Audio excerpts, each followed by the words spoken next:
कुछ घंटे बाद वायलट, साशा और विक्टर समूह से अलग हो गए और वे जंगल में चलने लगे जब तक कि उन्हें एक विशाल पेड़ नहीं मिला। पेड़ को देखते हुए उन्होंने उसके नीचे बैठने का फैसला किया। जब तक विक्टर जमीन पर बैठता है, वायलट अब खुद को रोक नहीं पाती है। वह विक्टर की गोद में चढ़ जाती है और उसकी गर्दन काट लेती है।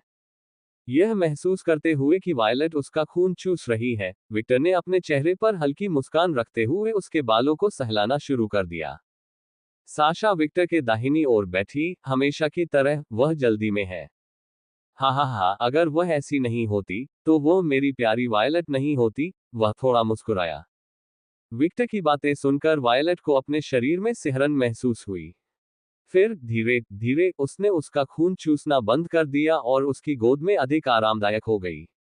विक्टर अपना मुंह खोलता है और जल्द ही उसके दांत बदल जाते हैं। बिना समय बर्बाद किए उसने वायलट की कॉलरबोन काट ली।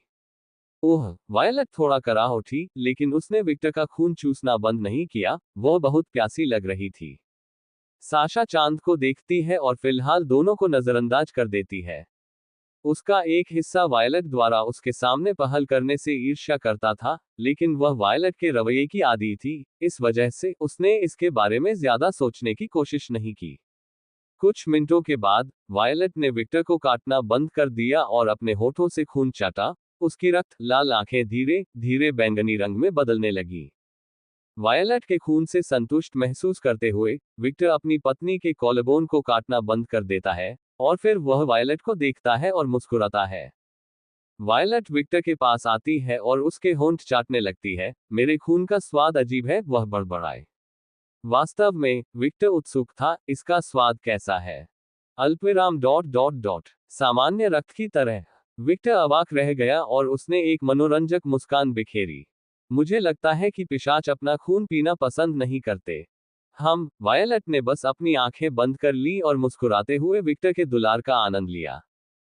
विक्टर ने अपना सिर वायलट के सिर पर झुकाया। अब साशा की बारी है। वायलट की आंखों के सामने अंधेरा छाने लगा, लेकिन विक्टर ने बस एक सौम्य मुस्कान दिखाए और उसका मुंह चूम लिया। कौन विजयी हुआ, इस पर जुबानी जंग शुरू हो गई।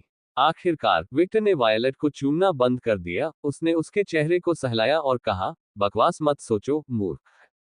वायलट ने सुंदर ढंग से मुंह बनाया और धीरे से विक्टर की गोद से बाहर निकली, फिर उसकी बाईं ओर बैठ गई। उसने उसका हाथ पकड़ लिया और मेरा कहने वाले चेहरे का प्रदर्शन करते हुए साशा की ओर देखा।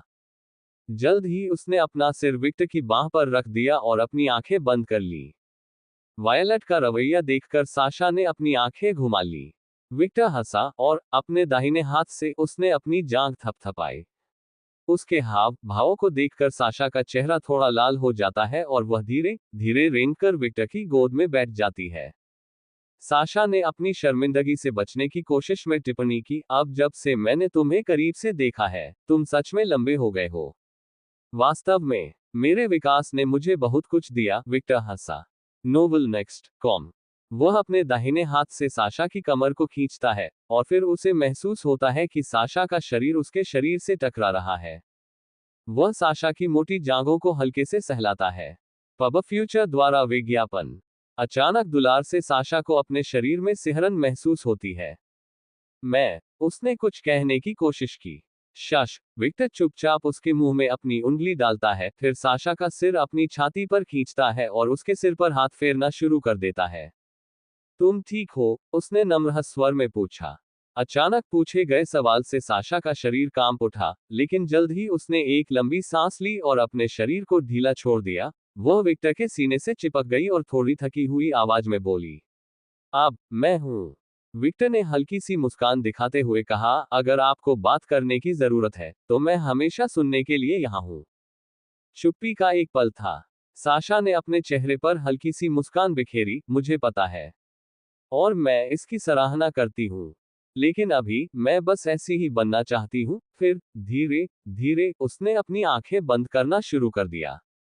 विक्टर अपने चेहरे पर हल्की मुस्कान के साथ आगे बढ़ता रहा और साशा के बालों को सहलाते हुए वह चांदनी की ओर देखने लगा। मुझे इसका एहसास नहीं हुआ, लेकिन उसने एक पल के लिए सोचा, फिर जोर से बोला, कितनी खूबसूरत रात है। धीरे से उसने अपनी आंखें बंद कर ली। एक शांत और शांत रात। विक्टर कॉलेज, दोपहर की शुरुआत। टास्क। रूबी परेशान थी, वह एक निश्चित पिशाच को दंडित करना चाहती थी, लेकिन जब वह कॉलेज गई तो वह पिशाच चला गया था। वह कॉर्नेलियो के कार्यालय के चारों ओर देखती है और महसूस करती है कि सब कुछ अछूता था, ऐसा लग रहा था जैसे वह दूर जाने की बहुत जल्दी में था। वह बुलबुल के पास वापस चला गया होगा, उसने ठंडे स्वर में कहा। वह मुड़ती है और बाहर निकलने की ओर चलती है। ठीक है, वह मुझसे दूर नहीं भाग सकता, उसने हल्की सी ठंडी मुस्कान बिखेरी।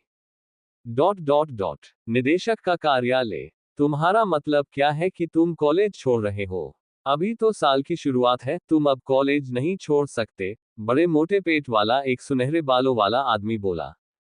हेडमास्टर, मुझे अपने देश वापस जाना है, मेरे कॉलेज से भी अधिक महत्वपूर्ण चीजें चल रही हैं, रूबी ने तटस्थ स्वर में अपने पैरों को पार करते हुए कहा। निर्देशक ने आह भरी और अपनी कुर्सी पर बैठ गया। एक आपातकालीन स्थिति, वह अपनी भौं पर हाथ रखता है।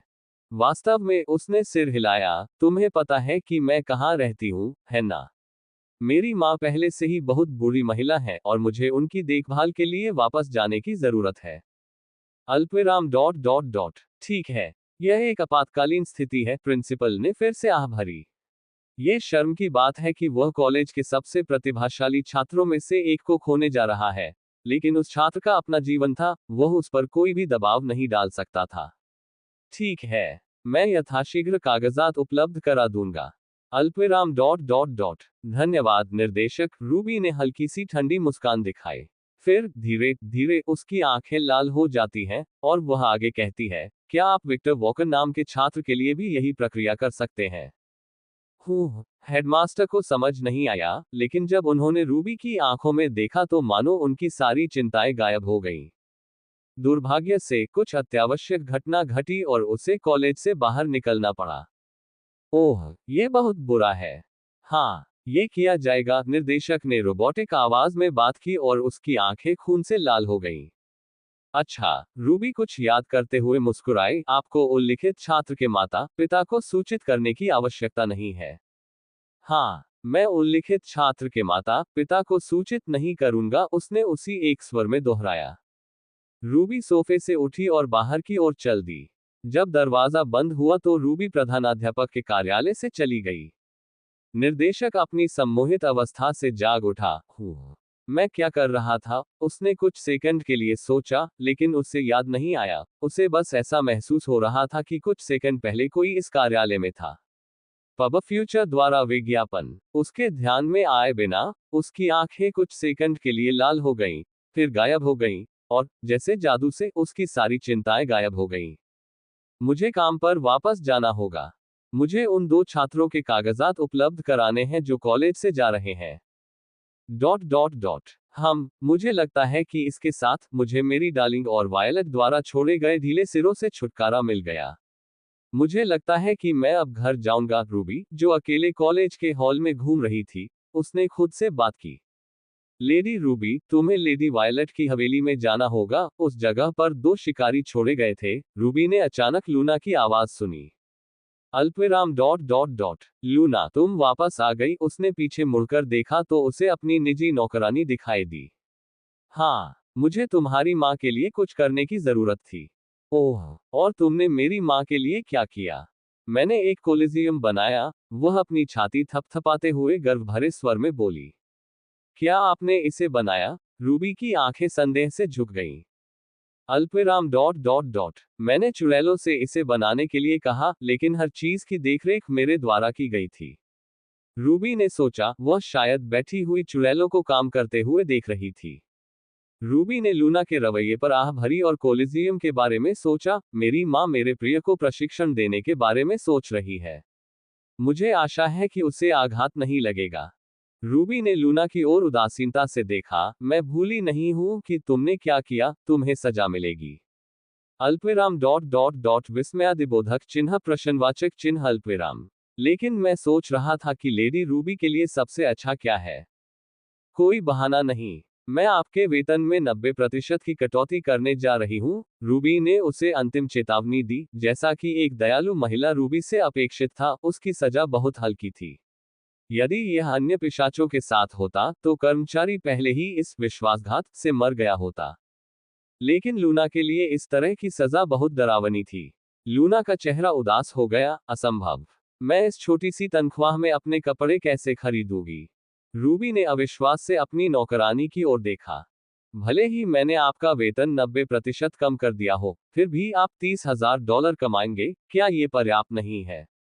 ऐसा नहीं है। मैं एक रात में $30,000 खर्च करता हूँ। अल्पविराम डॉट डॉट डॉट अल्पविराम। रूबी ने सपाट शब्दों में कहा, तुम्हारा पैसे का एहसास पूरी तरह से टूट चुका है। लूना को समझ नहीं आया। कोई बात नहीं, रूबी ने अपना मुंह दूसरी ओर घुमा लिया और चलने लगी। क्या तुम कार लेकर आए? हाँ। लूना मुस्कुराए। अच्छा, मैं इस काले कोट में घूमते घूमते थक गया था। लूना चिढ़ाते हुए बोली, लेडी रूबी सड़क पर एक संदिग्ध व्यक्ति की तरह लग रही होगी। रूबी ने लूना की ओर फिर से देखा। अपनी किस्मत का परीक्षण मत करो, नहीं तो मैं फिर से तुम्हारा वेतन काट दूंगी। कृपया मत करो। मैं चुप रहूंगा। वायलेट की हवेली पर पहुंचकर रूबी की कार गराज में रुक गई। लूना कार से बाहर निकली, रूबी के लिए दरवाजा खोला और जैसे ही रूबी कार से बाहर निकली, लूना सुरक्षात्मक रूप से रूबी के सामने खड़ी हो गई। लेडी रूबी स्कारलेट, एक पिशाच जो वायलेट का नौकर था, तटस्थ सम्मानजनक स्वर में बोला। लूना, तुम क्या कर रही हो? रूबी ने पूछा। क्षमा करें, मैंने अनजाने में ऐसा किया। लूना क्षमा मांगते हुए मुस्कुराए। रूबी ने लूना की ओर देखा और सोचा, शायद वह अभी भी उस घटना के बारे में सोच रही हो। एक नौकरानी जो अपने मालिक की रक्षा करने में विफल रही, उसने लूना के दिमाग पर किसी तरह से प्रभाव डाला होगा। ये निर्णय लेते हुए कि उसे भविष्य में इस समस्या का समाधान करना होगा, रूबी ने उस आदमी की ओर देखा। कैदी कहाँ है? मेरे पीछे आओ, वह आदमी चलते चलते बोला। रूबी ने उस आदमी का पीछा किया क्योंकि उसके साथ लूना भी थी, जो चुपचाप उसके पीछे चली और उस आदमी को ध्यान से देखा। दोनों महिलाएं उस आदमी का पीछा करते हुए एक अंधेरे तहखाने में चली गईं, जो केवल मशालों से रोशन था। कैदी इस कमरे में है, आदमी ने एक दरवाजे की ओर इशारा करते हुए कहा, और फिर वह गायब हो गया। वह अभी भी आसपास है, लूना ने धीमी आवाज में चेतावनी दी। रूबी ने कहा, मुझे पता है। रूबी ज्यादा चिंतित नहीं थी। ये पिशाच वायलेट के नौकर थे और उनके पास उसे कोई नुकसान पहुंचाने की हिम्मत नहीं थी। कुछ शिकारियों के विपरीत, जो स्केच की ताकत और पागलपन को कम आंकते थे, पिशाच अच्छी तरह जानते थे कि वह महिला कितनी पागल हो सकती है। और रूबी भी कमजोर नहीं थी, उसे उसकी मां ने प्रशिक्षित किया था, और एक जनरल रैंक वाले शिकारी और उन पिशाचों के बीच एक बड़ा अंतर है जो केवल तोपचारे के लिए अच्छे हैं। रूबी दरवाजे से गुजरती है, और सबसे पहले वह जिमी और थॉमस को देखती है, दो उभरते शिकारी जिन्हें वायलेट और विक्टर ने पकड़ लिया था। वे बड़े आराम से ताश खेल रहे थे। वह चारों ओर देखती है और महसूस करती है कि चारों ओर बहुत सारा भोजन पड़ा हुआ है। वे सुअरों को खाना खिला रहे हैं, उसने सोचा। मिस्टर वैम्पायर, क्या आप और खाना लाए? आपका बहुत बहुत धन्यवाद, आप दे सकते हैं, जिमी बोला, लेकिन उसने दरवाजे की ओर देखते हुए बात करना बंद कर दिया। आप कौन हैं? थॉमस ने मुंह फेरते हुए पूछा। बेवकूफ, जिमी ने थॉमस के सिर पर वार किया। आउच, मेरे सिर पर मारना बंद करो, डिक हेड, थॉमस गुस्से से चिल्लाया। जिमी थॉमस को नजरअंदाज करता है और कहता है, लंबे लाल बाल और उसके साथ एक सफेद बालों वाली नौकरानी, और वे दोनों पिशाच हैं, आप उन्हें कैसे नहीं जानते? थॉमस ने भ्रमित होकर जिमी की ओर देखा। अल्पविराम डॉट डॉट डॉट, मैं जो जानता हूं वह जानता हूं, और जो मैं नहीं जानता वह नहीं जानता, उसने खर्राटा लिया। जिमी अवाक रह गया। जिमी ने आह भरी और थॉमस को पूरी तरह से नजरअंदाज कर दिया। वह रूबी को एक नकली मुस्कान देता है और कहता है, लेडी रूबी स्कारलेट, दुनिया की सबसे शक्तिशाली महिला पिशाच काउंटेस कैट स्कारलेट की बेटी, इस विनम्र जगह पर आपकी यात्रा का मुझे क्या श्रेय देना चाहिए? Novel next com pub future द्वारा विज्ञापन। जिमी ने जो कहा उसे सुनकर थॉमस ने चौंक कर अपनी आंखें खोली और फिर उसने रूबी की ओर सावधानी से देखा। रूबी अपना हाथ अपनी ठुड्डी पर रखती है जैसे वह सोच रही हो कि क्या करना है। उसके लिए ये शिकारी उसके समय के लायक भी नहीं थे। वह यहाँ इन शिकारियों के सामने सिर्फ इसलिए आए हैं क्योंकि वह उन गड़बड़ियों को सुलझाना चाहती है जो उसके पति और उसके दोस्त ने इस शहर में छोड़ दी थी, वह स्पष्ट रूप से देख सकती थी कि वे नौसिखिए शिकारी थे, वे उसे बहुत सारी उपयोगी जानकारी नहीं देंगे। रूबी को चुपचाप देखकर और उन्हें उदासीनता से देखते हुए जिमी और थॉमस को ठंडे पसीने आ गए। किसी तरह वे यह अनुमान लगा सकते थे कि वे खतरे में हैं। रूबी तब तक सोचती रही जब तक उसके दिमाग में एक विचार नहीं आया। उसने एक ठंडी हल्की सी मुस्कान बिखेरी। रूबी के चेहरे पर ठंडी मुस्कान देखकर दो उभरते शिकारियों को पता चल गया कि उनमें गड़बड़ हो गई है। लूना, मेरे लिए जादुई अनुबंध लाओ। वायलेट के पास उसके निजी कमरे में कुछ होना चाहिए। लेकिन तुम अकेले रहने वाली हो, वह विरोध करना चाहती थी। लेकिन जब उसने रूबी की ठंडी आंखें देखी तो उसने बात करना बंद कर दिया। मेरी बात मानो। हाँ, लेडी रूबी, लूना सम्मान में झुकती है, फिर वह मुड़ती है और बाहर निकलने की ओर चल देती है। लूना को कमरे से बाहर निकलते देख रूबी ने अंदर ही अंदर आह भरी। जब उसने लूना की प्रतिक्रिया देखी तो उसने अपना मन बदल लिया। उसने मन ही मन सोचा कि उसे जल्द से जल्द इस छोटी सी समस्या का समाधान करना चाहिए। वह एक अयोग्य नौकरानी नहीं चाहती थी। रूबी ईमानदारी से अपनी माँ की शिक्षाओं का पालन करती है और उसे याद है कि स्केच ने एक बार अतीत में क्या कहा था। रूबी, अगर तुम कभी कोई गलती करो तो उसे दिल पर मत लेना, उस गलती से सीखने की कोशिश करना और इससे भी महत्वपूर्ण बात, भविष्य में वह गलती न करने की कोशिश करना। रूबी अपनी माँ के विचारों से सहमत थी। एक ही गलती को बार बार दोहराना सिर्फ पागलपन था। रूबी इसके बारे में सोचना बंद कर देती है, फिर वह अपनी ठंडी, उदासीन आंखों से शिकारियों की ओर देखती है। पहले इस गंदगी को साफ करो, क्या तुम सुआ हो? जी महोदया, जिमी ने सख्ती से जवाब दिया, और जल्द ही वह उठा और थॉमस को खींच लिया। मेरी मदद करो, तुम बेवकूफ हो। थॉमस कुछ कहने जा रहा था, लेकिन जब उसने जिमी की आंखों को देखा जैसे वह उसे कुछ भी न कहने के लिए कह रहा हो, तो उसने अपना मुंह बंद कर लिया। जल्द ही दोनों शिकारियों ने कमरे को व्यवस्थित करना शुरू कर दिया। ऐसी जगह पर बैठना नहीं चाहती जहां ये दोनों आदमी पहले ही बैठ चुके हों। रूबी एक बर्फ का सिंहासन बनाती है और उस पर बैठती है, अपने पैरों को क्रॉस करती है और धैर्यपूर्वक अपनी नौकरानी के लौटने का इंतजार करती है। कुछ मिनट बाद लूना हाथ में 3 सुनहरे कागजात लेकर लौटी। ये चुड़ैलों द्वारा किए गए जादुई अनुबंध थे। उसने रूबी को कागजात सौंपे और धैर्यपूर्वक उसके पास इंतजार किया। रूबी ने कागज उठाए। 3 हो। मुझे कोई और जादुई अनुबंध नहीं मिला, मुझे लगता है कि ये केवल लेडी वायलेट के पास थे। रूबी ने टिप्पणी की, अप्रत्याशित। मुझे लगा कि उसके पास और भी कुछ होगा। आखिरकार उसका उस चुड़ैल के साथ अक्सर संपर्क रहता है। फिर उसने जारी रखा, ठीक है, 3 काफी है। वह खड़ी होती है, अपनी उंगली काटती है और खून की एक बूंद कागज पर गिरती है। कागज थोड़ा चमकने लगता है और फिर रूबी लैटिन में बोलना शुरू करती है। प्राइमो क्लॉसुला प्रोडिशन एट मॉर्टम, अनुवाद, प्रथम उपवाक्य। विश्वासघात और मृत्यु। जब रूबी ने ये शब्द बोले तो सोने का कागज तैरने लगा और कागज पर अक्षर लिखे जाने लगे। रूबी ने जो कहा उसे सुनकर जिमी, जिसने पहले ही थॉमस के साथ पूरे कमरे को साफ कर दिया था, ने कहा, भाड़ में जाओ, हम गड़बड़ हो गए हैं। उसका चेहरा काला पड़ गया। हमें क्यों चोदा जाता है? जिमी ने थके हुए चेहरे से थॉमस की ओर देखा। कभी कभी मुझे आपकी सादगी से ईर्ष्या होती है, उसने आह भरते हुए कहा। पब फ्यूचर द्वारा विज्ञापन। थॉमस को समझ नहीं आया। जिमी समझाने के मूड में नहीं था और वह थके हुए चेहरे से बस रूबी की ओर देखता रहा। ऐसा लग रहा था कि उसने विरोध करने की कोशिश करना छोड़ दिया है। वह पहले से ही पिशाचों की मांद में था। 2 मात्र नवोदित शिकारी क्या कर सकते थे? रूबी ने हल्की सी ठंडी मुस्कान बिखेरी। सेकुंडी क्लॉसुला मैजिस्टा एट सेक्रेटो, अनुवाद, दूसरा खंड, मास्टर और गोपनीयता। अल्पविराम डॉट डॉट डॉट। बढ़िया, बहुत बढ़िया। जिमी पहले ही समझ गया था कि यह कहाँ जा रहा है। कभी कभी एक चतुर व्यक्ति होना एक अभिशाप है। टर्टियम क्लॉसुला एक्सप्लोरेटरेम, अनुवाद, तीसरा उपवाक्य, जासूस। सोने के कागज ने सोना चमकाना बंद कर दिया है। रूबी अपना हाथ उठाती है और कागज लेती है, फिर वह थॉमस की ओर देखती है। अनुबंध सरल है, मेरे जासूस बनो। यदि तुमने मुझे धोखा दिया तो तुम मर जाओगे।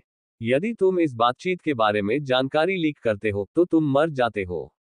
यदि उन्हें पता चलता है कि तुम एक जादुई अनुबंध के तहत हो तो तुम मर जाते हो। यह मूलतः एक दास अनुबंध है। जिमी चीखना चाहता था। अल्पविराम डॉट डॉट डॉट क्या हमारे पास विकल्प है? उसने पूछा। रूबी अपनी उपचार उंगली को देखती है। नहीं, तुम नहीं। सांस। जिमी ने आह भरी, वह अब बहुत उदास लग रहा था। थॉमस ने उत्सुकता से जिमी की ओर देखा और पूछा, अरे जिमी, तुम इतने उदास क्यों हो? कुछ हुआ है? यह मादरचोद। एक पल के लिए जिमी लगभग गुस्से से फूट पड़ा, लेकिन उसने उस गुस्से को निगल लिया और अपनी भावनाओं को नियंत्रित करने की कोशिश की। बस चुप रहो, ठीक है? हमारी स्थिति को बदतर मत बनाओ, वह अपने होंठ चबाते हुए धीमी आवाज में बोला। थॉमस ने सिर हिलाया। जिमी जानता है कि यह थॉमस की गलती थी कि वे इस स्थिति में थे। उसने उसे वापस आने और अधिक अनुभवी शिकारियों के करीब रहने के लिए कई बार चेतावनी दी, लेकिन उस पर अकेले पिशाचों की तलाश करने का जुनून सवार था और अंत में वे दोनों इस स्थिति में फंस गए। लेकिन यह जानते हुए भी वह अभी अपनी भावनाओं पर नियंत्रण नहीं खो सका। उसे यह सोचने की जरूरत थी कि इस स्थिति से कैसे बाहर निकला जाए। चुड़ैलों का अनुबंध केवल एक अन्य चुड़ैल द्वारा रद्द किया जा सकता है। हम अब उस पिशाच के साथ सहयोग कर सकते हैं, और भविष्य में पहली बार जब हम एक चुड़ैल से मिलते हैं, तो हम उससे उस अनुबंध को रद्द करने के लिए कहते हैं। लेकिन अनुबंध को रद्द करने के लिए अत्यधिक भुगतान की आवश्यकता होती है, पैसे की रकम। भाड़ में जाओ, शापित भाड़े की चुड़ैलें। क्या आपने सोचना समाप्त कर लिया है? रूबी ने उदासीन स्वर में पूछा। अल्पविराम डॉट डॉट डॉट क्या हम अनुबंध की शर्तों पर बातचीत करने का प्रयास कर सकते हैं? उसने थोड़ा अनिश्चित होकर पूछा। रूबी ने जिमी की ओर देखा। जब जिमी ने रूबी की ठंडी नजर देखी तो उसे लगा कि उसका शरीर डर से कांपने लगा है। लगता है आप कुछ गलत कर रहे हैं, उसने ऐसे शब्दों में कहा कि जिमी और थॉमस दोनों की रीढ़ ठंडी हो गई। तुम दोनों मेरे लिए या मेरे पति के लिए किसी काम के नहीं हो। मैंने इस घर के पिशाचों को सिर्फ इसलिए तुम्हारे पेट पर दावत नहीं करने दी क्योंकि मैं विश्वास है कि थोड़े से प्रोत्साहन से कोई भी मददगार हो सकता है। मौत, यह एक अच्छा प्रोत्साहन है ना? उसने हल्की सी मुस्कान प्रदर्शित की। दोनों शिकारी चुप थे, और अब उनमें कुछ भी कहने की हिम्मत नहीं हुई। फिर, आप क्या करने जा रहे हैं? उसने पूछा और कहा, मौत, या जासूस बन जाओ। लूना ने रूबी के चेहरे पर हल्की सी मुस्कान देखी और यह सोचने से खुद को नहीं रोक सकी कि रूबी इस स्थिति का आनंद ले रही थी। वह अपनी मां के समान थी, उन दोनों में एक जैसी क्रूरता और परपीड़न है। फर्क सिर्फ इतना है कि लेडी रूबी अपनी मां की तरह पागल नहीं है। संदेहास्पद क्षमता वाले दो जासूसों पर जीत हासिल करने के बाद, रूबी ने पिशाचों को चेतावनी दी कि वे विक्टर की मां और पिता की रक्षा के लिए वायलेट के नौकर थे। उसने उन्हें आश्वासन दिया कि यदि विक्टर के माता पिता को कुछ हुआ, तो उनकी शांतिपूर्ण मृत्यु नहीं होगी। इसके तुरंत बाद वह विक्टर के घर के बेसमेंट में लौट आए। नतालिया, क्या सब कुछ तैयार है? उसने कमरे में प्रवेश करते हुए पूछा। नतालिया, जो एक दरवाजे के सामने खड़ी थी, ने कहा, हाँ, सब कुछ तैयार है, लेडी रूबी। ओह, आप वापस आ गए? उसने लूना की ओर देखा। हाँ, मैं वापस आ गई हूँ। लूना नतालिया की ओर देखकर मुस्कुराई। वह नौकरानी की ओर देखती है जो नतालिया के बगल में थी। ओह, तो ये तुम हो? महिला के लक्षण देखकर वह तुरंत अंदाजा लगा सकती है कि वह महिला कौन थी। हाँ, हाँ, वह शिकारी जिसने पिशाचों को मारा, कहानी का महान खलनायक, मारिया व्यंग्यात्मक स्वर में बोली। मारिया की बातें सुनकर रूबी अपनी आंखें थोड़ी सिकोड़ लेती है। वह नौकरानी की ओर देखती है, अपना ध्यान मारिया की बेजान आंखों पर केंद्रित करती है, और कुछ नोटिस करती है। उसने विरोध करना छोड़ दिया। हो, रूबी ने चेतावनी दी, एक सलाह। मेरा सुझाव है कि आप साशा के सामने ऐसा न कहें। हाँ, मुझे पता है, उसने सिर हिलाया। मैंने लड़ना छोड़ दिया, लेकिन मैं प्रताड़ित होकर मरना नहीं चाहती। उसने अंत में आह भरी। रूबी अवाक रह गई। जब वह गई थी तब क्या हुआ था? वह नतालिया की ओर देखती है। उसे क्या हुआ? ठीक है, मेरी उससे थोड़ी बातचीत हुई थी। आखिरकार मैं उसे काम पर लगाना चाहता था। वह मूल रूप से एक परजीवी थी जो विकट अवस्था में इधर उधर पड़ी रहती थी, और मैंने अनजाने में ही कह दिया कि वह या वह शिकारी चच वैसे भी मर जाएगा। अल्पविराम डॉट डॉट डॉट आपने झूठ नहीं बोला। झूठ को बढ़ावा देने और झूठी उम्मीदें जगाने से बेहतर है कि सच बोल दिया जाए। नतालिया ने सहमति में सिर हिलाया। लूना मारिया के पास आए और मारिया के चेहरे पर अपनी उंगली से प्रहार किया। आप क्या कर रहे हो? मारिया ने पूछा। मैं बस उत्सुक हूँ। आप क्या है? लूना ने पूछा। नोवेल नेक्स्ट कॉम हूँ। मारिया को समझ नहीं आया कि उसका मतलब क्या है। मैं जोक हूँ। ठीक है। आप स्पष्ट बात क्यों पूछ रहे हैं? अल्पविराम डॉट डॉट डॉट तुम मुझे पिशाच नहीं लगते। वह मारिया को ऊपर से नीचे तक देखते हुए बोली, मानो आकलन कर रही हो, तुम मुझे एक मरे हुए इंसान की तरह दिखती हो। क्या पिशाच मर नहीं गए? ऐसा नहीं है, तुम पिशाच जैसे दिखते हो, लेकिन दोषपूर्ण हो, लूना ने कहा। कम से कम तुम्हें देखकर तो मुझे ऐसा ही महसूस होता है। मारिया ने अपनी आंखें थोड़ी खोली, और जल्द ही उसे साशा के शब्द याद आ गए जिसमें उसने कहा था कि वह एक दोषपूर्ण पिशाच बनने जा रही थी। मेरे शब्दों के अनुसार, उसने अपने होंठ काटे, वो शब्द नहीं कहना चाहती थी, लेकिन अंत में, उसके पास कोई विकल्प नहीं था। मास्टर, मैं एक दोषपूर्ण पिशाच हूँ। साशा ने आवश्यक सामग्री के बिना अनुष्ठान किया। रूबी के चेहरे पर थोड़ी झुंझलाहट दिखाई दी। वह महिला क्या सोच रही थी? नतालिया ने कहा, वह किसी भी बारे में नहीं सोच रही थी, वह सिर्फ बदला लेना चाहती थी। रूबी नतालिया के तर्क से सहमत हुई। मुझे आशा है कि यह हाथ से बाहर नहीं जाएगा, अन्यथा मुझे इस महिला को मारना पड़ेगा। वह जिस नस्ल की बन गई है वह एक कठिन अभिशाप है जिसे अगर अनियंत्रित छोड़ दिया गया तो नष्ट हो जाना चाहिए। रूबी ने सोचा। इस बात से दुखी होकर मारिया ने रूबी से पूछा, तुम्हारा मतलब क्या है? मैं क्या बन गई हूँ? लूना ने उत्सुकता से अपने मालिक की ओर देखा। रूबी चुप थी। नतालिया ने रूबी की ओर से कहा, तुम घोल बन गए।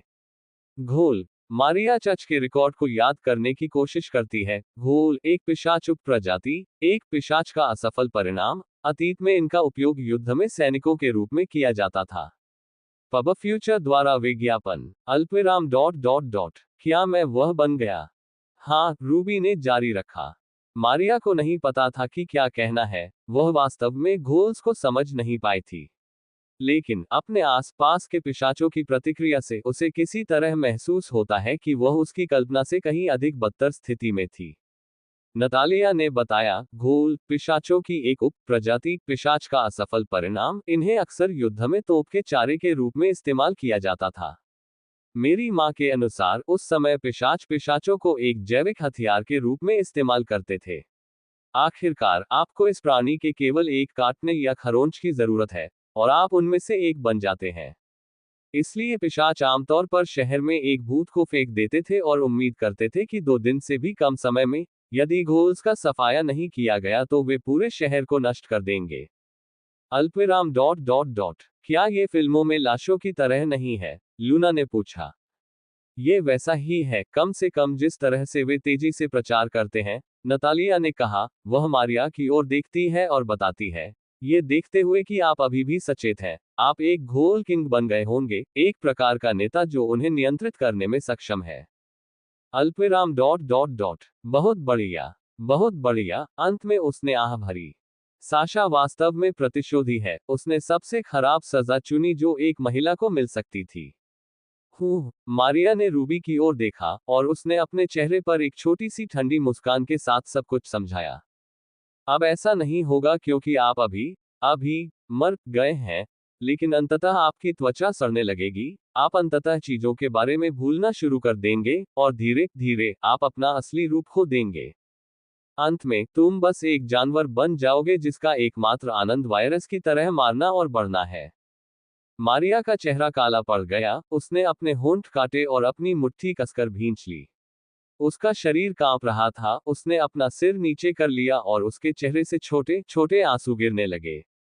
ये बहुत क्रूर है, वह धीमी आवाज में बोली। लेकिन चूंकि कमरे में सभी के पास अलौकिक कान थे, इसलिए हर कोई उसे सुन सकता था। यह तुम्हारे कर्मों का नतीजा है और तुम्हारी कमजोरी का भी नतीजा है, रूबी बेरुखी से बोली।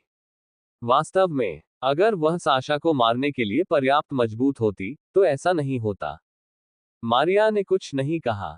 रूबी अपना चेहरा दूसरी ओर घुमाती है और दरवाजे की ओर चलने लगती है। लेकिन अगर उसने साशा को मार डाला, तो उसकी किस्मत पिशाच जैसा कुछ बनने से भी बदतर होगी। मेरा विश्वास करो, जो आप भुगत रहे हैं उससे कहीं ज्यादा खराब किस्मत है अब। जब रूबी दरवाजे का हैंडल पकड़ती है, तो वह अपना चेहरा घुमाती है और मारिया की ओर देखती है, जिसने अचानक हरकत की। मारिया बेडरूम के पास बनी रसोई की ओर भागी और चाकू लेकर अपने सिर में छेद करने की कोशिश की। वह खुद को मारने की कोशिश कर रही थी। अल्पविराम डॉट डॉट डॉट ये बेकार है, रूबी ने उस चाकू को देखते हुए कहा जो मारिया की आंख को छेदने से कुछ इंच दूर था। मास्टर के आदेश पूर्ण है। यदि साशा इसकी अनुमति नहीं देती है तो आप खुद को नहीं मार सकते। लानत है, मारिया ने चाकू जमीन पर फेंक दिया। लूना और नतालिया ने बस ठंडी, उदासीन आंखों से सब कुछ देखा। उन्हें मारिया की जरा भी परवाह नहीं थी। क्या व्यर्थ मजाक खत्म हो गया। चलो अब वापस चलते हैं, मुझे अपने प्रिय को देखना है। रूबी ने एक छोटी सी स्नेह भरी मुस्कान बिखेरी। डॉट डॉट डॉट पोर्टल से गुजरते हुए रूबी खुद को अपने निजी कमरे में पाती है। मेरा कमरा। वह चारों ओर देखती है और महसूस करती है कि घर छोड़ने के बाद से कुछ भी नहीं बदला है। ओह! हैरान आवाज सुनकर रूबी आवाज की ओर देखती है और अपनी माँ को देखती है। माँ, बेटी, तुम आखिरकार वापस आ गई। मैं सोच रहा था कि क्या मुझे तुम्हें भी अपहरण करना पड़ेगा। स्केचर ने एक प्यारी सी मुस्कान प्रदर्शित की। अपनी माँ की बात सुनकर रूबी ने आह भरते हुए कहा, मेरी बहनें कहाँ है? सिएना काम पर है, पेपर सो रहा है, और लैकस भी सो रहा है। सिएना और लैकस, मैं समझता हूँ। लेकिन पेपर भी क्यों सो रहा है? मुझे नहीं पता। शायद वह विक्टर को प्रशिक्षण देकर थक गई हो। स्केचर ने ऐसे कहा जैसे इससे कोई फर्क नहीं पड़ा। उसने लूना की ओर देखा और उसकी आंखें चमक उठी। क्या सब कुछ तैयार है? उसने चेहरे पर हल्की सी मुस्कान के साथ पूछा। लूना ने सम्मानजनक स्वर में कहा, हाँ काउंटेस, स्केच ने मुझसे जो भी करने को कहा मैंने वह कर दिया। अच्छा अच्छा। पब फ्यूचर द्वारा विज्ञापन। स्कैथेच थोड़ा और मुस्कुराने से खुद को नहीं रोक सकती। वह जल्द ही 3 दिन बीतने का इंतजार नहीं कर सकती। जब रूबी ने अपनी माँ की विक्टर में रुचि देखी तो उसने मन ही मन आह भरी, डार्लिंग को इस प्रशिक्षण के बाद हमेशा के लिए घाव रह जाएंगे। रूबी ने नतालिया और मारिया की ओर इशारा करते हुए कहा, लूना, यह मेरा घर है। मैं चाहती हूँ कि तुम उनके साथ मेरे मेहमानों की तरह व्यवहार करो। हम घोल भी, लूना ने आश्वस्त होने के लिए कहा। उसे ऐसे मत बुलाओ, उसका एक नाम है, और हाँ, उसका भी, रूबी बोली। जैसा कि लेडी रूबी से उम्मीद थी, आप बहुत दयालु हैं। रूबी ने लूना की ओर देखा। गलत, मैं अच्छी नहीं हूं, ये सिर्फ बुनियादी शिष्टाचार है। हाँ मुझे पता है, लूना ने मुस्कुराते हुए कहा, मैं सब कुछ समझती हूँ। नहीं, आप नहीं समझे, रूबी ने अपनी आंखें घुमाए और समझाया, मारिया साशा की समस्या है। यह मेरी दोस्त है जिसे इस समस्या का समाधान करना चाहिए। मैं केवल तभी इसमें शामिल होऊंगी जब वह मदद मांगेगी, और चूंकि उसने ऐसा नहीं किया, यह अभी तक मेरी समस्या नहीं है। हाँ, जैसा कि लेडी रूबी से अपेक्षित था। आपका हृदय दयालु है, लूना ने आत्मसंतुष्ट मुस्कान बिखेरी। रूबी ने थके हुए भाव से लूना की ओर देखा। भूल जाओ, रूबी ने हार मान ली। आओ बेटी, बात करते हैं। बात खत्म होती देख स्केच ने रूबी से बात की, फिर वह कमरे से बाहर निकलने की ओर चलने लगी।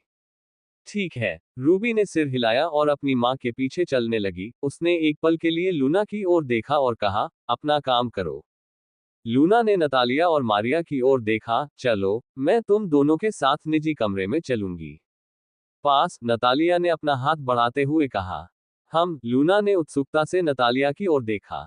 नतालिया ने बताया, मैं नाइटिंगेल वापस चली गई। एक नौकरानी के रूप में मेरा काम अस्थायी रूप से बंद हो गया है जब तक कि मेरा मालिक वायलेट इस शहर को नहीं छोड़ देता है, इसलिए मैं छुट्टी पर हूँ। अल्पविराम डॉट डॉट डॉट ईर्ष्या, लूना ने टिप्पणी की। वह भी छुट्टी चाहती थी, लेकिन कुछ दिन पहले उसने जो गलती की, उसके कारण उसे लगता है कि उसके लिए छुट्टी पाना मुश्किल होगा। लूना ने जो कहा उसे सुनकर नतालिया ने हल्की सी मुस्कान बिखेरी। वह रूबी की अलमारी की ओर चली गई, फिर अपनी उंगलियां चटकाईं।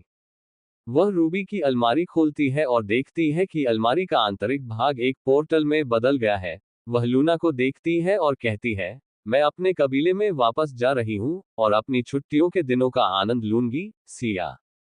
जल्द ही वह पोर्टल से गुजरती है, और जैसे ही वह पोर्टल से गुजरती है, पोर्टल बंद हो जाता है। अल्पविराम डॉट डॉट डॉट अब मैंने इसके बारे में सोचना बंद कर दिया है। क्या वह एक इंसान नहीं है? पिशाच की दुनिया में एक इंसान क्या कर रहा है? मारिया ने पूछा। यह इतना असामान्य नहीं है। मनुष्य हमेशा महान परिवारों के निमंत्रण पर इस दुनिया में आ सकते हैं। आमतौर पर समाज में उच्च स्तर के मनुष्य अतिथि होते हैं और उस महिला का परिवार बहुत खास होता है। वे प्रत्यक्ष सेवक होते हैं स्वयं पिशाचों के राजा का। मारिया थोड़े सदमे से लूना को देखती है। उसने कभी नहीं सोचा था कि नतालिया की पृष्ठभूमि इतनी गहरी होगी। वह अतीत में जो कुछ सुना था उसके बारे में सोचती है जब विक्टर का अपहरण कर लिया गया था। कबीले अलीउत हो। ओह, तुम्हें ये कैसे पता? मारिया ने उत्तर दिया, मैंने पहले भी मास्टर को बात करते हुए सुना है। ओह, जल्द ही उसका चेहरा थोड़ा काला पड़ गया। आपको यह नहीं पता होना चाहिए कि वह महिला कबीले का हिस्सा है जो राजा की प्रत्यक्ष नौकरानी है। लूना की बात सुनकर मारिया अवाक रह गई। अल्पविराम डॉट डॉट डॉट क्या ये कोई रहस्य होना चाहिए? मारिया ने पूछा। मुझे नहीं पता, वह संशय से बोली, मुझे ऐसा लगता है। लेकिन मारिया की क्षमता देखकर पिशाच की दुनिया में हर कोई उसे उस कबीले के नौकर के साथ जोड़ देगा। केवल सामान्य मनुष्यों को कुछ भी नहीं जानना चाहिए।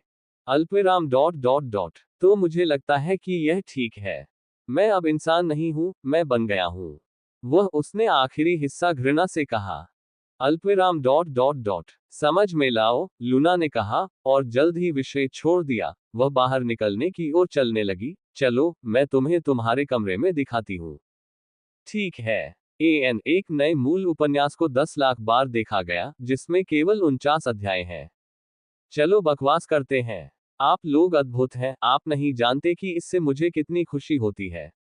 Closing square bracket dot dot dot sketch की हवेली के बरामदे पर दो महिलाएं नाइटिंगेल की अंतहीन रात के शांत मूड का आनंद ले रही थीं। यदि अजनबी उन्हें देखते तो उन्हें लगता कि वे महिलाएं उनकी समान शक्ल के कारण बहनें हैं, लेकिन वे मुश्किल से कल्पना कर सकते थे कि वे वास्तव में माँ और बेटी थी। माँ, मेरे साथ ईमानदार रहो, रूबी तटस्थ स्वर में बोली। स्केच ने अपनी बेटी की ओर देखा। तुम्हें मेरी डार्लिंग में दिलचस्पी क्यों है? उसने उत्तर के लिए अपनी माँ की आंखों में देखा। रूबी जानती थी कि उसकी माँ को महान शक्तियों वाले लोगों में दिलचस्पी थी। इसका एक उदाहरण उनकी सबसे बड़ी दत्तक बहन सिएना है। अतीत में सिएना ने काफी संभावनाएं दिखाई और इसी वजह से उसकी मां ने उसे गोद ले लिया। विक्टर की क्षमता स्पष्ट है, ये निर्विवाद है। रूबी को आज भी वह दिन याद है जब विक्टर ने केवल शक्तियों के जागरण के साथ काउंट वैम्पायर का रूप धारण किया था। इस तरह की क्षमता केवल किंग वैम्पायर और काउंट वैम्पायर के बच्चों में ही दिखाई देती थी। लेकिन अगर यह छोटी रुचि होती तो रूबी समझ जाती, लेकिन विक्टर में उसकी रुचि बहुत असामान्य है। वह इस हद तक चली गई कि उसने विक्टर के लिए एक संपूर्ण कोलिजियम का निर्माण कर दिया। कोलिजियम का निर्माण करना सस्ता नहीं था, और विशेष रूप से सेवा के लिए चुड़ैलों को काम पर रखना। अल्पविराम डॉट डॉट डॉट अल्पविराम स्कैथेज का तटस्थ चेहरा अचानक एक बड़ी मुस्कान में बदल गया। आह, मेरी प्यारी और प्यारी बेटी, मेरी प्यारी छोटी रूबी। तुम्हें वास्तव में पता नहीं है कि तुमने खुद को किस में फंसा लिया है ना? रूबी को अपनी मां से इस प्रतिक्रिया की उम्मीद नहीं थी। स्कैचर उस कुर्सी से उठती है जिस पर वह बैठी थी, और धीरे धीरे वह कुर्सी के सामने जाती है जहां रूबी बैठी थी। वह अपनी बेटी के सामने घुटने टेकती है और हल्के से अपनी बेटी के चेहरे को छूती है। तुम्हें देखो, इतनी जवान, इतनी मासूम, इतनी पवित्र, एक छोटे से लाल फूल की तरह जो अभी अभी बढ़ रहा है। मुझे हमेशा चिंता रहती थी कि कोई तुम्हें धोखा देने की कोशिश कर सकता है। वह अपनी बेटी के चेहरे को सहलाने लगी। माँ, रूबी को अपनी माँ की अचानक प्रतिक्रिया समझ नहीं आई।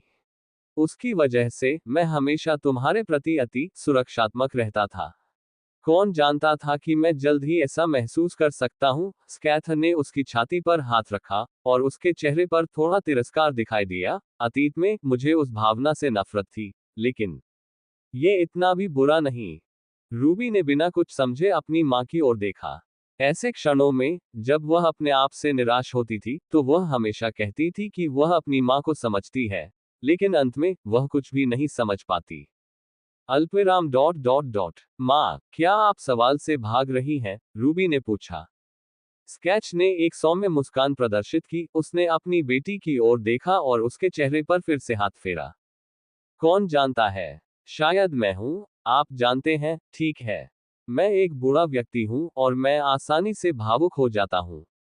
रूबी अपनी माँ की मुस्कान को तटस्थ आंखों से देखती है, फिर वह हमेशा सवालों से बचती है। वह फिसलन भरी मछली की तरह है, उसने मुझे कभी भी संतोषजनक उत्तर नहीं दिया। अगर वह कुछ नहीं कहती है तो मैं उसे समझने की कोशिश कैसे कर सकता हूँ? मैं मानसिक रोगी नहीं हूँ। ये निराशाजनक है। चूंकि रूबी एक छोटी लड़की थी, इसलिए उसे हमेशा ऐसा महसूस होता था। जब उसे लगा कि वह अपनी माँ को समझती है, तभी कुछ ऐसा हुआ कि उसे एहसास हुआ कि वह वास्तव में अपनी माँ के बारे में कुछ भी नहीं समझती है। एक बच्चे के लिए जो अपनी माँ के करीब रहना चाहता था, ये निराशाजनक था, वह कष्टप्रद था। और सबसे महत्वपूर्ण बात, वह अकेला था। स्केचर एक प्यार भरी मुस्कान बिखेरता है और रूबी के दोनों गालों को थपथपाता है। फुआ, स्टॉप। स्केचर ने अपनी बेटी के गोल, मटोल गालों को छोड़ दिया। मेरी छोटी रूबी, मुझे समझने की कोशिश मत करो, तुम भी मेरी तरह पागल हो जाओगी। वह अपनी बेटी के सिर पर हाथ फेरती है। रूबी अपनी माँ की ओर देखती है और सोचती है, ओह, मुझे ये पैटर्न पहले से ही पता है। वह ऐसा कुछ कहने वाली है। जो प्राणी इस पृथ्वी पर 2000 वर्षों से जीवित है, उसके दिमाग में हमेशा पेंच ढीले रहते हैं। पब फ्यूचर द्वारा विज्ञापन। प्रतीक्षा समाप्त हुई। ज्याउत्सव सेल अब जियोमार्ट पर लाइव है। प्रतीक्षा समाप्त हुई। ज्याउत्सव सेल अब जियोमार्ट पर लाइव है। जियोमार्ट जियोत्सव सेल। जो प्राणी इस पृथ्वी पर 2000 वर्षों से जीवित है, उसके दिमाग में हमेशा पेंच ढीले रहते हैं। रूबी ने एक स्वर में अपनी माँ की बात दोहराई।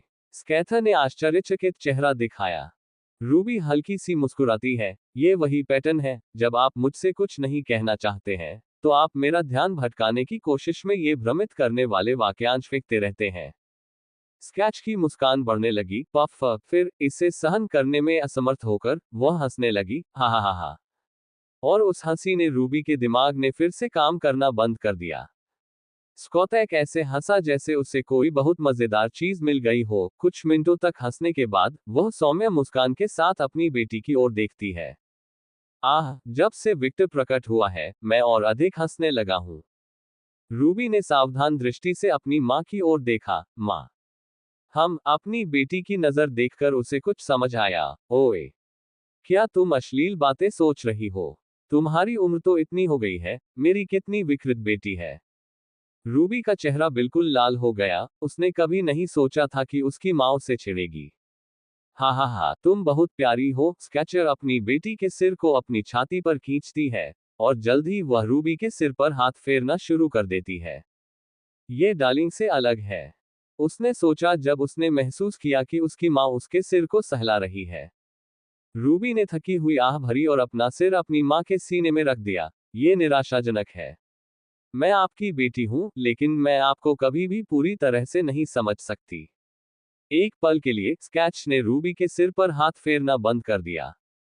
मूर्ख, किसी के लिए दूसरे प्राणी को पूरी तरह से समझना असंभव है। ज्यादातर मेरे जैसा कोई व्यक्ति समझता है। स्केथेच थोड़ा मुस्कुराया और फिर उसने रूबी के सिर को फिर से सहलाना शुरू कर दिया। रूबी ने ऊपर देखा और अपनी माँ की ओर देखा। क्या कोई है जो तुम्हें समझ सके? एक पल के लिए स्केच के दिमाग में बिल्कुल उसकी तरह मुस्कुरा रहे एक आदमी का चेहरा सामने आया, लेकिन उसने अंदर ही अंदर अपना सिर हिलाते हुए कहा कि ऐसा होना असंभव है। अल्पविराम डॉट डॉट डॉट। कौन जानता है, अगर ऐसा कोई होता तो मैं उस व्यक्ति से मिलना चाहूंगा। कभी कभी मैं भी खुद को पूरी तरह से नहीं समझ पाता। मैं बस वही करता हूं जो मैं चाहता हूं। हा हा हा। सांस। रूबी ने फिर आह भरी। उसने अपना सिर अपनी माँ के सीने में दबा लिया और अपनी माँ की ओर देखे बिना कहती है, एक दिन मैं तुम्हें पूरी तरह से समझ जाऊंगी। उसने खुद से एक वादा किया। स्केच ने कुछ नहीं कहा, वह बस अपनी बेटी के सिर पर हाथ फेरती रही। फिर धीरे से वह अपना चेहरा चंद्रमा की ओर करती है और सोचती है, आह, मेरी प्यारी बेटी, मैं सचमुच चाहती हूं कि वह दिन कभी ना आए। Dot dot dot. रूबी की अपनी माँ से बातचीत के बाद लाल बालों वाली लड़की ने फैसला किया कि यह उसके प्रिय से मिलने का समय है।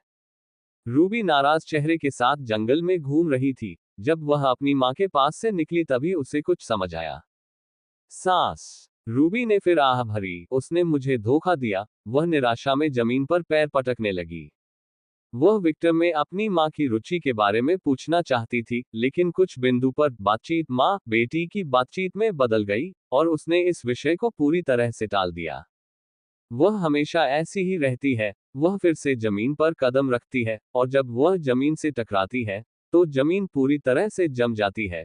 उसने जमी हुई जमीन को नजरअंदाज कर दिया और अपने बालों को सहलाते हुए हताशा में चिल्लाई, गाह। पब फ्यूचर द्वारा विज्ञापन। प्रतीक्षा समाप्त हुई। ज्याउत्सव सेल अब जियोमार्ट पर लाइव है। प्रतीक्षा समाप्त हुई। ज्याउत्सव सेल अब जियोमार्ट पर लाइव है। जियोमार्ट जियोत्सव सेल। वह हमेशा झूठ ही दिखावा करती है और मुझे धोखा देती है। लानत है। मुझे ये पता होना चाहिए था, लेकिन मैं हमेशा इस चाल में क्यों फंस जाता हूँ। अपने शरीर के अंदर निराशा पैदा करते हुए रूबी लाल आंखों से एक गरीब पेड़ को देखती है। लानत है। वह अपनी मुट्ठी बंद कर लेती है और पेड़ पर हमला कर देती है। बूम। बेचारा पेड़ किसी अनजान जगह की ओर उड़ गया। अब जब वह भाप छोड़ रही थी तो उसके दिल में जो भावनाएं थी वे बाहर आने लगी। वह एक अभिमानी सुनहरे पिशाच को याद करती है, और वह बकवास अभिमानी कुतिया का बेटा। उसने हमेशा मुझे परेशान किया और मेरे पास उसे मारने का कोई बहाना नहीं था, लेकिन मुझे जो पहला विश्वसनीय बहाना मिला वह भाग गया। लानत है। उसने हताशा में आसपास के परिदृश्य पर हमला करना शुरू कर दिया।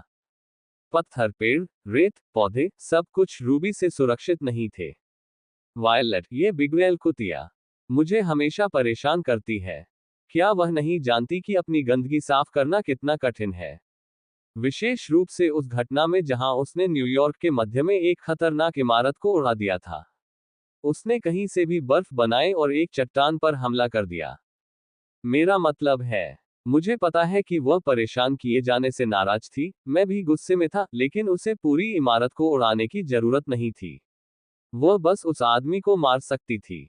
इससे इंसानों का ध्यान आकर्षित होने से बच जाएगा, और यह इससे शाही रक्षकों के साथ होने वाली समस्याओं से भी बचा जा सकेगा। अगर शाही रक्षकों को मेरी मां का डर नहीं होता तो हम बहुत बड़ी मुसीबत में पड़ जाते। है, वह फिर से अपने बाल घुमाती है। वह थोड़ी राहत की सांस लेती है, लेकिन जल्द ही उसके दिल में निराशा जाग उठती है जब उसे कुछ याद आता है। साशा भी लूप से बाहर नहीं है। हालांकि वह वायलेट की तरह परेशान नहीं है, लेकिन क्या वह कम लापरवाह नहीं हो सकती? शिकारियों ने उसे लगभग मार डाला था, और मदद की तलाश करने के बजाय उसने खुद को अलग कर लिया और ऐसा नहीं किया किसी की मदद स्वीकार न करें। At oval next com. चिड़चिड़ाहट। क्या वह नहीं जानती कि मैं कितना चिंतित था? भाड़ में जाओ। बकवास, बकवास, बकवास। वह कई बार जमीन पर लात मारती है, और हर बार जब वह जमीन पर लात मारती है तो छोटे छोटे बर्फ के विस्फोट होते हैं, इसलिए रूबी के आसपास का पूरा क्षेत्र ऐसा महसूस करता है जैसे कोई महाकाव्य लड़ाई हुई हो। और डार्लिंग बहुत असंवेदनशील है, क्योंकि वह अभी तक मुझे ढूंढने नहीं आया है। क्या वह नहीं जानता कि मैं उससे कितना याद करता हूँ? और जिस व्यक्ति से मैं अभी अभी मिला हूँ उसके लिए मेरे मन में इतनी प्रबल भावनाएं क्यों है? अब वह फिर से अपने बाल घुमाती है। हताशा में चिल्लाने के बाद वह अपनी उंगली अपने होठों पर रखती है और सोचती है, यह उसका खून है ना? यह उसका खून ही है जिसने मेरी उसमें रुचि जगाई, है ना? उसने खुद को समझाने की कोशिश की कि यही है। लेकिन ये जुनून की भावना क्या है? मुझे ऐसा लगता है जैसे मैं उसे सिर्फ अपने लिए चाहता हूँ, और जब साशा और वायलेट आसपास होते हैं तो मुझे गुस्सा आता है। मैं उसका अपहरण कर तहखाने में बंद करना चाहता हूँ। मैं उसे सिर्फ अपने लिए चाहता हूँ। ये कैसी भावनाएं हैं? वह बहुत उलझन में थी। वह जमीन पर लेट जाती है और बहुत देर तक चंद्रमा को देखती है, वहां भरती है, फिर कहती है, ये सब वायलेट की गलती है। हाँ, ये सब वायलेट की गलती है। जब वह गुस्से में होती है तो हमेशा महत्वपूर्ण चीजों पर ध्यान नहीं देती है, और मैं उसकी गंदगी बाद में साफ करनी होगी। यदि ऐसा नहीं होता। वह और भी कहने जा रही थी, लेकिन कुछ सुनकर रुक गई। सीटी। उसने किसी को सीटी बजाते हुए सुना। वहां कौन है? वह उठ खड़ी हुई और आगंतुक की ओर युद्ध की मुद्रा में देखने लगी। जैसे ही चांदनी आगंतुक को रोशन करती है, रूबी का चेहरा काला पड़ जाता है। D darling. यो। रूबी की अस्त व्यस्त शक्ल को देखते हुए, देखो तुम्हारे खूबसूरत लाल बाल कितने गंदे हैं, विक्टर ने अपने हाथों से रूबी की शक्ल व्यवस्थित करते हुए सौम्य स्वर में कहा। अल्पविराम आप कब आए? रूबी हिली नहीं, उसे लकवा मार गया था। जिस हिस्से से आपने कहा उसने मुझे धोखा दिया, विक्टर ने एक डरपोक मुस्कान दिखाई। रूबी के चेहरे के भाव कई बार बदले। विक्टर ने उत्सुकता से देखा जब रूबी के चेहरे पर पहले हैरान भाव, फिर शर्मिंदा भाव, फिर क्रोधित भाव और अंत में एक त्याग भरी आह में परिवर्तन हुआ। सांस अल्पविराम डॉट डॉट डॉट यदि आप वहां होते तो आप मुझे बुला सकते थे। उसके चेहरे पर बहुत निराशा थी। रूबी के बिखरे बालों को ठीक करने के बाद विक्टर अपने चेहरे पर एक बड़ी मुस्कान के साथ बोला, नरक नहीं। अल्पविराम डॉट डॉट डॉट रूबी को इस उत्तर की उम्मीद नहीं थी। विक्टर ने अपने आस पास के परिदृश्य की ओर इशारा करते हुए कहा, मैं इस शो को मिस नहीं करना चाहता था। मेरी पत्नी का एक दुर्लभ क्षण, जो आमतौर पर शांत रहती है और अपनी भावनाओं को व्यक्त करने में अलग रहती है। मैं इस अवसर को कभी नहीं चूकूंगा। देखो, मैंने भविष्य में देखने के लिए इसे रिकॉर्ड भी किया। वह अपना सेल फोन निकालता है और रूबी को वीडियो दिखाता है। विक्टर की बातें सुनकर रूबी का चेहरा तुरंत लाल हो गया और जब उसने विक्टर द्वारा रिकॉर्ड किया गया वीडियो देखा तो उसका चेहरा पूरी तरह से लाल हो गया। इसे अभी मिटाओ, रूबी चिल्लाई। विक्टर ने भयभीत होकर अपना चेहरा दिखाया। यह ऐसा था मानो रूबी ने उससे कुछ अमानवीय करने के लिए कहा हो। मैं ऐसी निंदा नहीं करूंगी। मुझे भविष्य में अपने बच्चों को यह दिखाने के लिए इस वीडियो की आवश्यकता है कि उनकी माँ कितनी प्यारी है। CC child why U T this वह कुछ कहने की कोशिश कर रही थी, लेकिन विक्टर के शब्दों के कारण जिसने उसे चौंका दिया था, वह विचार की एक सुसंगत श्रृंखला बनाने में कामयाब नहीं हो पा रही थी। जब विक्टर ने रूबी का चेहरा देखा तो उसे लगा कि उसके दिल पर तीर लग गया है। आह, मेरी पत्नी बहुत प्यारी है। विक्टर ने अचानक रूबी को गले लगा लिया। जब रूबी ने विक्टर को बोलते हुए सुना तो उसका चेहरा लाल हो गया। जब विक्टर ने उसे गले लगाया तो वह संघर्ष करने लगी। उसे ये भी नहीं पता था कि वह क्या कर रही है। वह बस यहाँ से बाहर निकलना चाहती थी और एक छेद में छिपना चाहती थी। वह बहुत शर्मिंदा थी। मुझे जाने दो। कभी नहीं, विक्टर ने इतने दृढ़ विश्वास के साथ बात की जिसने रूबी को पूरी तरह हिलाकर रख दिया। रूबी ने संघर्ष करना बंद कर दिया और विक्टर की ओर देखा। रूबी का प्यारा चेहरा अपनी ओर देखते हुए उसने अनजाने में एक सौम्य मुस्कान प्रदर्शित की और उसे चूम लिया। इस आश्चर्यजनक हमले की उम्मीद न करते हुए रूबी विक्टर की बाहों में पूरी तरह से पिघल गई थी। वह कुछ और करने की ताकत नहीं जुटा पा रही थी। आह, मैं क्यों लड़ रहा हूं? वह मेरा प्रिय है। मुझे बस सब कुछ स्वीकार करना चाहिए। उसने थोड़ा हिलते हुए मन से सोचा, फिर उसने विक्टर की गर्दन के चारों ओर अपनी बाहें लपेट दी और उसे वापस चूम लिया। कुछ मिनट बीत गए और विक्टर ने रूबी को चूमना बंद कर दिया। जब उसने रूबी को चूमना बंद कर दिया, तो जोड़े के मुंह को जोड़ने वाला लार का एक पुल बन गया।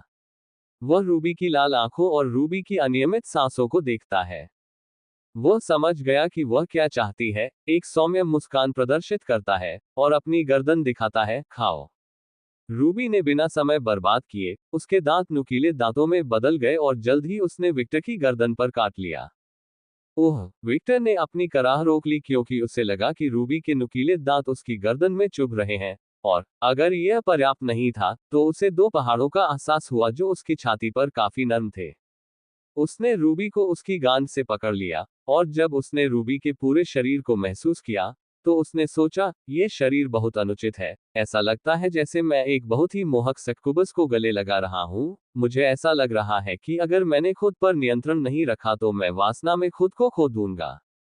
साशा और वायलेट का खून चूसने के बाद विक्टर की प्यास पूरी तरह से बुझाने के लिए केवल रूबी ही बची थी। जल्द ही विक्टर के शरीर में एक मौलिक इच्छा जागने लगी।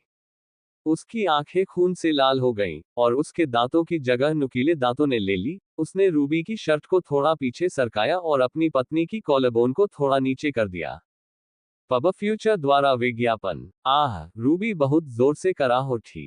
किसी कारण से उसके पैर अब बहुत कमजोर महसूस कर रहे थे। उसे ये भी महसूस हुआ कि उसके गुप्त स्थान से एक स्पष्ट तरल पदार्थ रिस रहा था। ये तरल पदार्थ उसकी पैंट में गड़बड़ी कर रहा था। विक्टर को समझ नहीं आया कि उसने इतनी तीखी प्रतिक्रिया क्यों व्यक्त की, लेकिन जब खून का स्वाद उसकी जीभ को छू गया तो उसके पास इस बारे में सोचने का समय नहीं था। अनजाने में ही उसने रूबी की मोटी गांड पर अपनी पकड़ मजबूत कर ली। रूबी ने अपने पैर विक्टर की कमर के चारों ओर लपेट दिए। जब वह ऐसा करती है तो उसे महसूस होता है कि कोई मोटी चीज उसके अंतरंग स्थान को छू रही है। दी डार्लिंग, वह फोक्सहीन आंखों से आकाश की ओर देखती है। वह बहुत आनंदित लग रही है, वह अपने होठों से बह रहे खून को चाटती है, ये खून बहुत स्वादिष्ट है। रूबी की आंखें खून से लाल होने लगी, डार्लिंग। फिर उसने विक्टर की गर्दन पर काटा। Dot dot dot. कुछ मिनट बाद जब दंपत्ति पूरी तरह संतुष्ट हो गए। Novel next com. हा हा हा, देखो हमने क्या गड़बड़ कर दी है। जब विक्टर ने अपने और रूबी के कपड़ों की अस्त व्यस्त स्थिति देखी तो वह हंसा। रूबी ने विक्टर के शरीर के एक विशिष्ट क्षेत्र को देखा, उसने मुझ पर प्रतिक्रिया व्यक्त की। किसी कारण से वह बहुत खुश थी। हम ये देखकर कि उसकी पत्नी कहां देख रही है, विक्टर ने एक धूर्त मुस्कान बिखेरी। क्या आप उत्सुक हैं? क्या आप देखना चाहते हैं? उसने अपनी पैंट ऐसे पकड़ रखी थी जैसे वह किसी भी समय उसे उतार देगा। अल्पविराम डॉट डॉट डॉट। नहीं, नहीं, मैं नहीं चाहता। रूबी ने अपना चेहरा एक तरफ कर लिया। हे, विक्टर उसके बगल में दिखाई दिया। क्या आप निश्चित हैं? हाँ, इतना कहने के बावजूद अनजाने में उसने फिर से कठोर सदस्य की ओर देखा। विक्टर ने जानकारी दी, जब मैं विकसित हुआ तो मैंने देखा कि मेरे शरीर की सभी मांसपेशियां बढ़ी और सघन और मजबूत हो गईं, और चूंकि वह अंग एक मांसपेशी है, उसे जारी रखने की आवश्यकता नहीं थी। आखिरकार रूबी एक बुद्धिमान महिला थी। निगल। उसने जोर से निगल लिया और उसके दिमाग में अश्लील विचार आने लगे। विक्टर द्वारा उसे तबाह किए जाने की कल्पना मात्र से उसके दिल में प्रत्याशा की भावना बढ़ने लगी। विक्टर की मुस्कान बढ़ गई। वह रूबी के पास आया और रूबी के निपल्स की नोक को हल्के से खींचा जो पत्थर की तरह सख्त थे। रूबी का चेहरा लाल हो गया और वह अपने स्तनों को ढकते हुए जल्दी से विक्टर से दूर हो गई। क्या कर रहे हो? मेरी पत्नी को चिढ़ाना। रूबी का चेहरा पूरी तरह से लाल हो गया, फिर उसने चिल्लाते हुए अपना चेहरा फिर से घुमा लिया। विक्टर फिर से उसके पास आता है, मैं इसमें मदद नहीं कर सकता। मेरी पत्नी, जो आमतौर पर ठंडी और दूर रहती है, बहुत सारी प्रतिक्रियाएं दिखा रही है। किसी तरह मुझे ऐसा लग रहा है कि मेरा परपीड़क पक्ष जाग रहा है। वह रूबी के कान में फूंक मारता है। रूबी फिर चली गई। स्टॉप। इतना कहने के बावजूद उसका चेहरा बिल्कुल लाल और हौंफ रहा था। ठीक है, मैं रुकूंगा। विक्टर पीछे हट गया और मुस्कुराता हुआ बोला। रूबी को इस उत्तर की उम्मीद नहीं थी, किसी तरह उसे मिल गया। वह फिर उसके पास प्रकट हुआ। क्या तुम अभी निराश हो? उसने एक चेहरा दिखाते हुए कहा, तुम्हें कैसे पता चला? हे, मेरी एक बहुत ही विकृत पत्नी है। हो, कितना भाग्यशाली। रूबी का चेहरा पूरी तरह से लाल होने लगता है और जल्द ही उसके सिर में एक छोटा सा विस्फोट होता है। बेवकूफ, वह चिल्ला रही है। जब रूबी ने इस स्थिति से भागने की कोशिश की। पब फ्यूचर द्वारा विज्ञापन। तुम भाग नहीं सकते। विक्टर उसे एक राजकुमारी की तरह पकड़ लेता है और उस जगह की ओर चलने लगता है जहां साशा और वायलेट सो रहे होते हैं। मुझे जाने दो, वह चिल्लाते हुए संघर्ष करने लगी। विक्टर ने रूबी की गांड को थोड़ा जोर से दबाया। अगर तुम नहीं रुको तो मैं वही जारी रखूंगा जो मैं पहले कर रहा था। रूबी ने शून्य भाव से विक्टर की ओर देखा। मुझे जाने दो, वह और जोर से चिल्लाए और संघर्ष करने लगी। विक्टर ने अविश्वसनीय भाव से रूबी की ओर देखा, लेकिन धीरे धीरे उसकी मुस्कुराहट बढ़ने लगी। उसने रूबी का मुंह चूम लिया। रूबी आश्चर्यचकित रह गई, लेकिन जल्द ही उसने विक्टर का चुंबन वापस कर दिया। कुछ सेकंड बाद जब विक्टर ने रूबी को चूमना बंद कर दिया। मैंने कभी नहीं सोचा था कि मेरी पत्नी मर्दवादी थी, वह हंसा। रूबी का चेहरा एकदम लाल हो गया और उसने अपनी शर्मिंदगी छुपाने की कोशिश में अपना चेहरा दूसरी ओर घुमा लिया। उसने अब भागना बिल्कुल छोड़ दिया था। मसोचिस्ट। मुझे कितना बेतुका है, उसने सोचा। विक्टर ने हल्की मुस्कान दिखाए और फिर चलना शुरू कर दिया। जैसे ही वह एक राजकुमारी की तरह रूबी को लेकर जंगल में चला, विक्टर की आंखें कुछ सेकंड के लिए खून से लाल हो गईं, और वह जंगल में एक दूर के स्थान को देखता रहा। एक पेड़ पर दो व्यक्तियों को देखकर विक्टर ने एक मुस्कुराहट प्रदर्शित की जो संतुष्ट मुस्कान नहीं थी। आखिरकार वह दिखावटी नहीं था, और वह नहीं चाहता था कि कोई उसकी पत्नी के उस पक्ष को देखे, भले ही वे व्यक्ति रूबी की बहनें हो। Dot dot dot. ये किसी तरह कुछ ही रोमांचक में विकसित हुआ। लेकस थोड़ा लाल चेहरे के साथ थोड़ा हकलाया। अल्पविराम डॉट डॉट डॉट। वाय, हाँ, काली मिर्च ने सिर हिलाया, उसका चेहरा पूरी तरह लाल हो गया। दोनों बहनें मूल रूप से सो रही थीं, लेकिन जब उन्होंने हवेली में रूबी की आवाज सुनी तो वे जल्दी से उठी और छोटी बहन के पीछे चली गईं। वे रूबी को बहुत याद कर रहे थे, लेकिन उन्हें यह उम्मीद नहीं थी कि वे ये दृश्य देखेंगे। अल्पविराम डॉट डॉट डॉट किसी तरह मुझे ये दृश्य देखकर लग रहा है कि यह भविष्य में मेरी गांठ काटने के लिए वापस आएगा, पेपा गंभीर चेहरे के साथ बोला।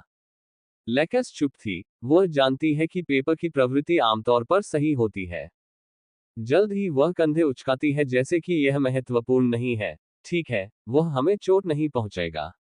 आखिरकार हम उसकी पत्नी से संबंधित हैं और हमने रूबी को कोई नुकसान नहीं पहुंचाया है। उसे थोड़ा बहुत समझ आया कि विक्टर का व्यक्तित्व कैसा था। आसान शब्दों में समझे तो विक्टर उनकी मां की तरह थी। भाड़ में जाओ। अब जब लेकिस ने इसके बारे में सोचा तो उसमें वास्तव में उनकी मां का व्यक्तित्व था। और अगर एक चीज जो उनकी मां जानती थी कि लोगों को कैसे छेड़ना है जब वह चाहती थी। लेकिन परेशान होना पसंद न करने के बावजूद लेकस को थोड़ा उम्मीद थी कि विक्टर उनके साथ क्या करने वाला है। बहन, एनटीआर का आकर्षण बंद करो, पेपर ने लेकस के कान में कहा। क्या? अचानक आए आवाज से लेकस चौंक गई और आश्चर्यजनक रूप से प्यारी आवाज में चिल्लाई। उसने पेपर की ओर देखा। तुम क्या कर रहे हो? अचानक उसका चेहरा थोड़ा लाल हो गया। मुझे एनटीआर का शौक नहीं है। फननन पेपर लेकस को बड़ी प्यारी नजरों से देखता है। क्या आप कैसे जानते हैं कि एनटीआर क्या है? आखिरकार यह कोई ऐसा शब्द नहीं था जिसे सामान्य लोग जानते हो। लेकस ने चुप रहने के अपने अधिकार का प्रयोग किया।